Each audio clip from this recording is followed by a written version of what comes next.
Hello, everyone, and welcome to Painless Universal Conversation with myself and Welsh.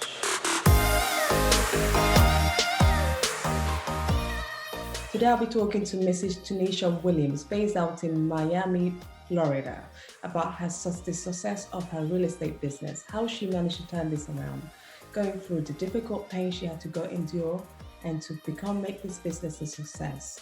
Her headline is Black Woman Owned Real Estate Firm Breaks 100 million in sales within 2 years. This is an astonishing news, and many people don't believe they could ever get there. But she's proven to us that with determination, commitment, focus, and hard work, we could achieve our goals. Her background didn't start from real estate, but she decided to take this on and turn this company around. And not just that, she's using her tools now to help other young people struggling out there to believe in themselves and to be able to build up a business for themselves. Meet Mrs. Tenisha Williams as we go through her life journey.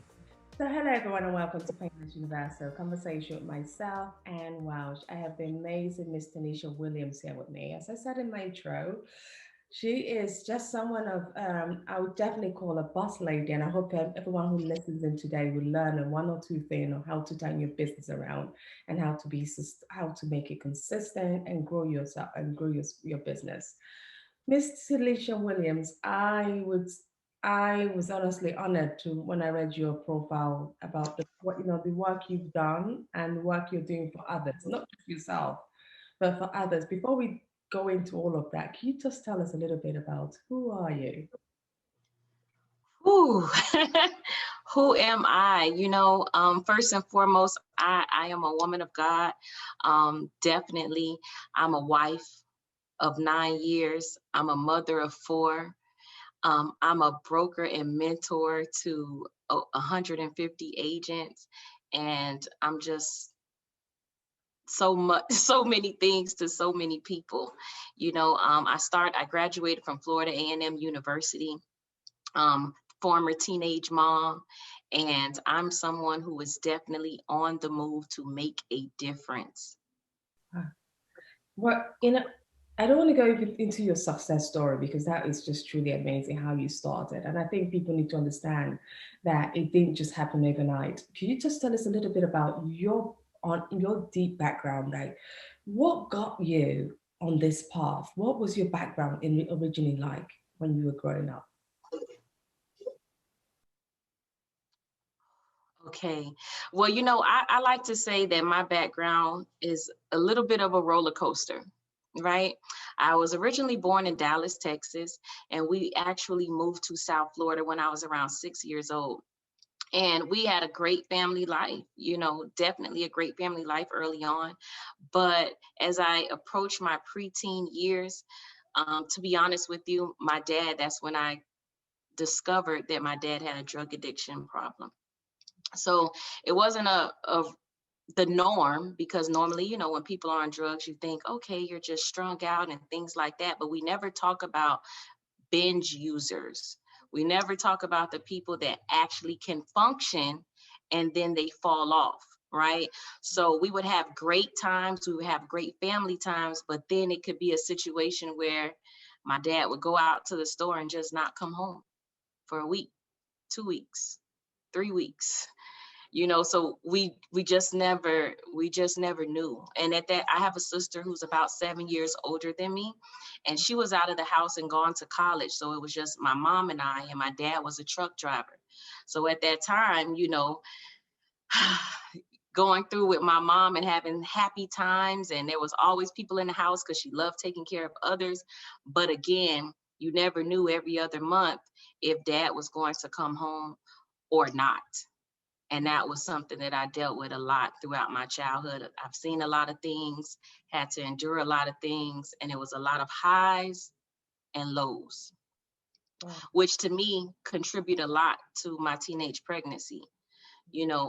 At that time, I was lost, I was confused, I was yearning for daddy. And I remember my dad used to sit me on his lap and tell me, he wasn't going to do it again.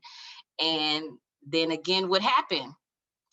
So I think that is when I began to just yearn for that love and attention, and teenage pregnancy hit my life.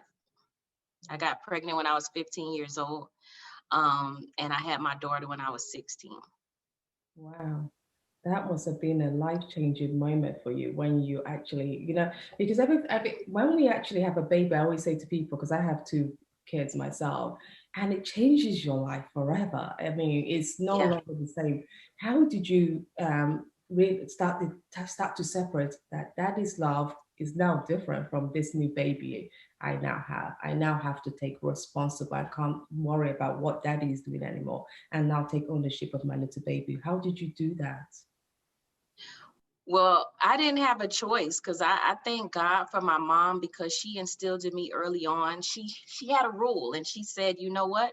I'm not buying any Pampers and I'm not buying any milk. And my mom never bought a pack of Pampers and she never bought milk and she never stayed up late with my daughter one time. So I was forced to truly, truly take on the motherhood role. You know, a lot of teenage mothers, the grandmother kind of takes on that role. But no, I was forced to literally make sure that I still got up every morning for school. I literally went to school pregnant all the way up until the day before I had her. Regular school. I remember bringing a towel just in case my water broke in class. And after I had her 6 weeks, she was in a daycare and I was back in school trying to make it happen. And if it was late night, some nights she went to bed late. But here's the thing, I had to get up every morning and I had to work a job. I remember working at McDonald's, working at Winn-Dixie, working here and working there because my mom had a point to prove and I appreciate it. She wanted to make sure that I learned the lesson, but it made me stronger. So even with my dad's back and forth and his drug addiction, I still had to remain strong. And I think that's where my perseverance comes from to this day. And that shows in your real estate business, actually. But you weren't always into the real estate business. How did that come about? What did you have to just all of a sudden say you wanted to do this? How did that come about? So I was a former correctional officer, right?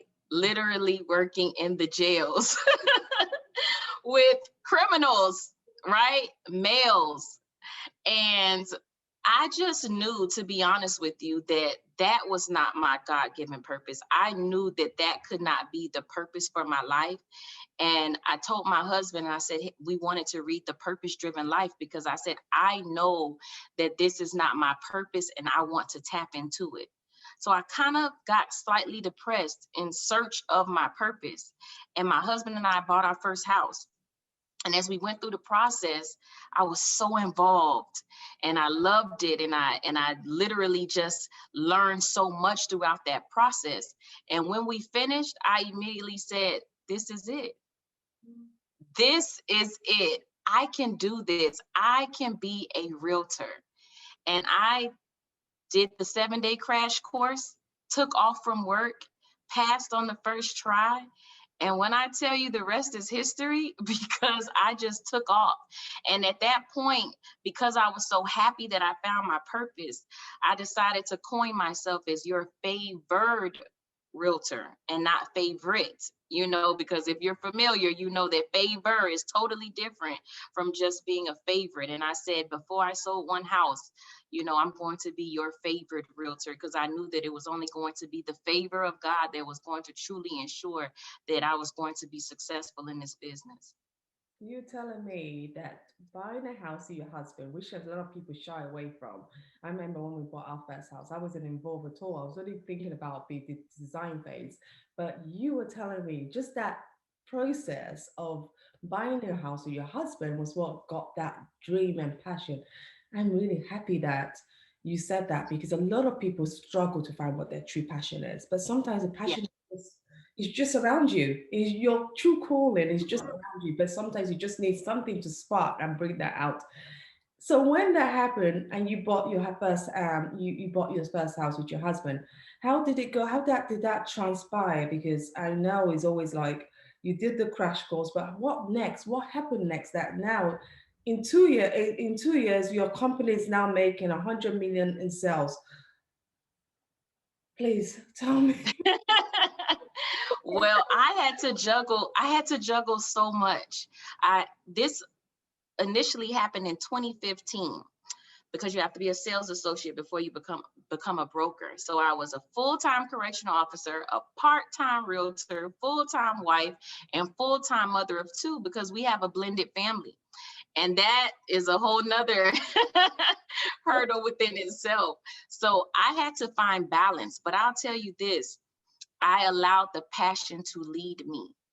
The passion, I knew what my why was. I knew that my mom and dad had a trucking company when I was growing up. And I knew that it could have been so much more successful if it was not for my dad's addiction.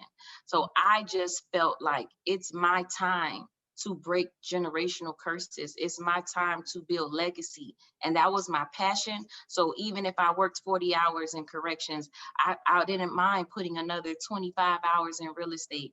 I didn't mind juggling the children. And then I got pregnant with twins. I got pregnant with twins in the midst of all of this high risk pregnancy. And I was still showing houses, 9 months pregnant, still making it happen because it was all about the legacy for me. It was all about the legacy. And that is what pushed me to keep going and keep going and keep going until the end of 2017. My husband said, you know what? You can finally leave that job because I was burning to leave corrections. And at the end of 2017, I said goodbye to that good old county job. You know, people thought I was crazy. Are you going to leave guaranteed money? Are you going benefits? You know, it's a county job, but I knew that I was doing his work. I knew it was my purpose and I left. And I haven't looked back. My very first year full time, I sold 31 houses. And I made six figures as a part-time agent. So it was all about the passion. See, for me, it's about putting the passion well above the profit and focusing on the people.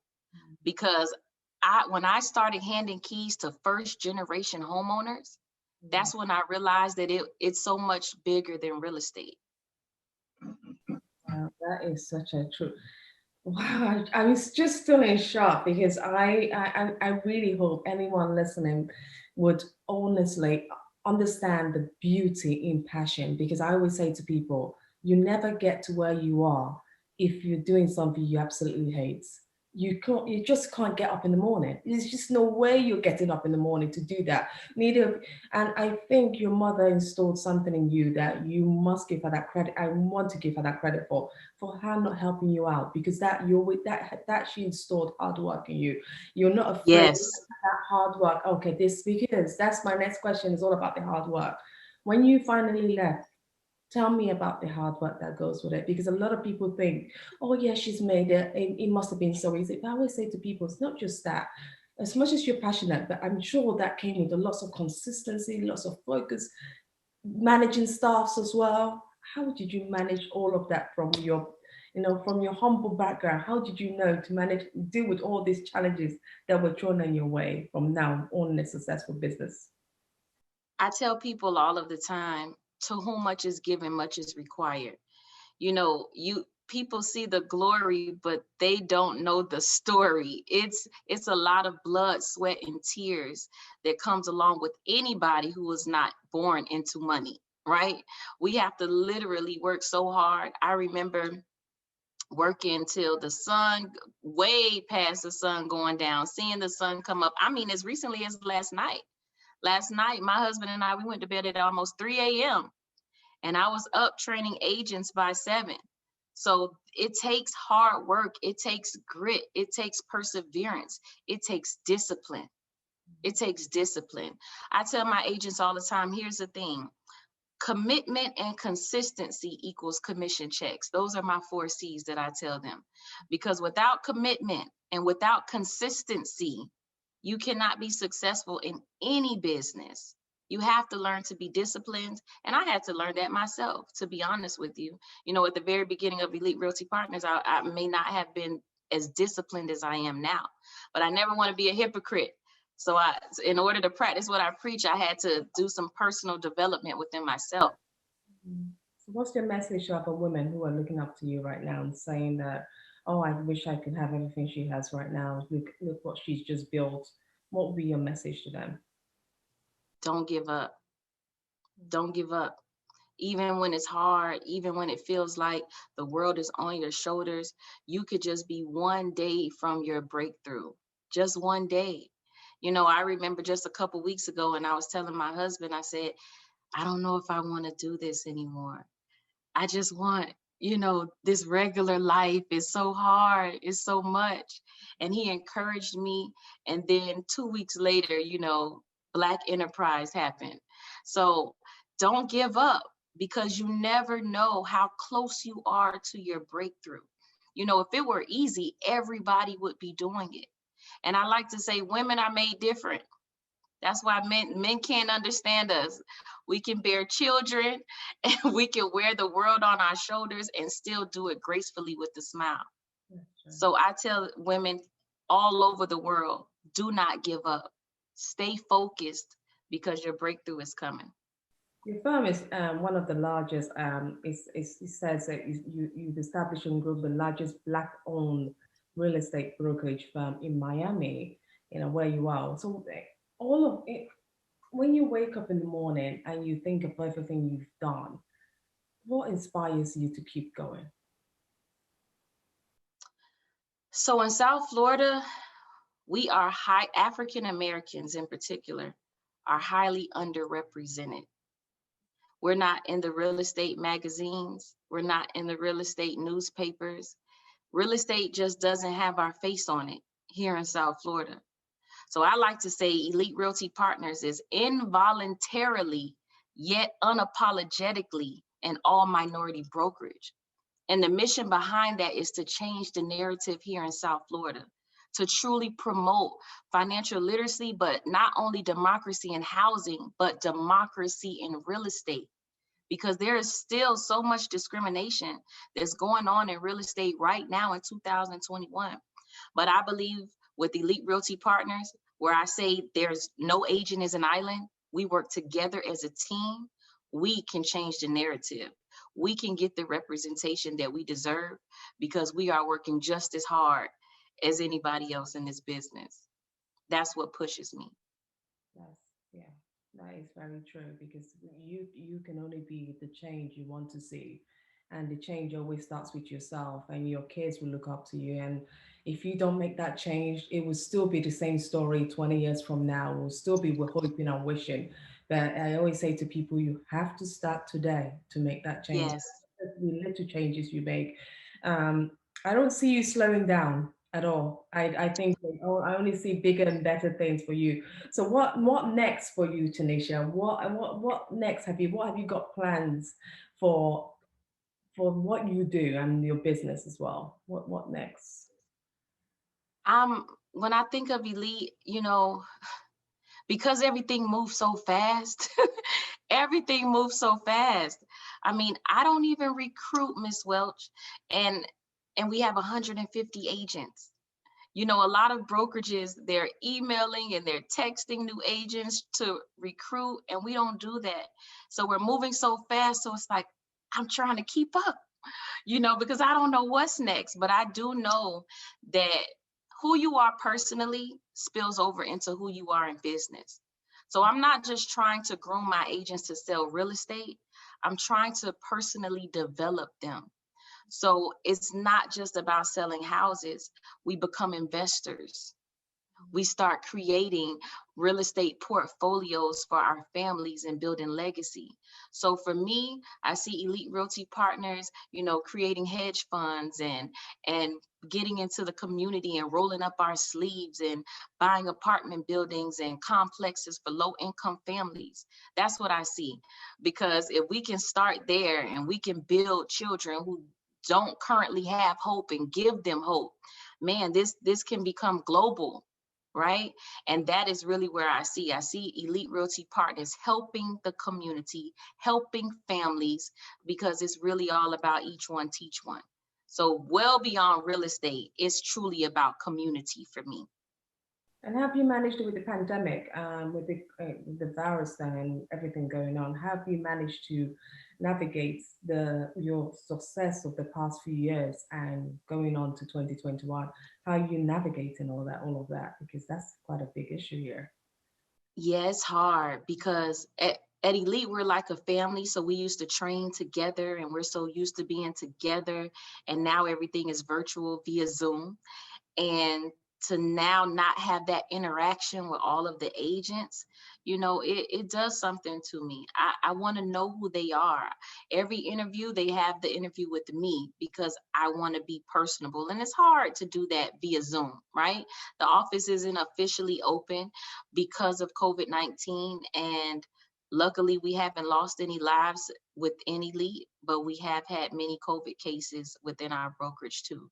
So we're trying to remain safe. The market is still hot. The market is still booming, surprisingly. Purchase prices are still rising. Inventory is low. So the market is good. It's just the interaction and the social distancing and having to do virtual showings versus in person. That is what has affected us. But crazy enough, the numbers haven't affected us at all. Wow. Well, Miss Tenisha Williams, I am extremely honored to share your time with you because I know how busy things are for you. I read your headline and I couldn't believe that you are a determined Black woman standing up for us and doing things that most people really think is impossible. And you're showing us that, you know what? It takes hard work, it takes commitment, it takes being painless because you just have to overcome whatever negative out there. You just have to ignore it. Any final words for us? Well, one, I just want to extend my gratitude to you. This platform is absolutely amazing. To me, just to give women hope. There are women that has been molested. There are women that have been raped. There are women that are struggling, single mothers. I know what it's like to be a teenage mother. I know what it's like to be a single mother. I mean, I've vacuumed floors at the courthouse before, as a single mom. Whatever you have to do to get to the other side. I'm a former cash assistance recipient. I'm a former food stamp recipient. I'm a former low income housing recipient.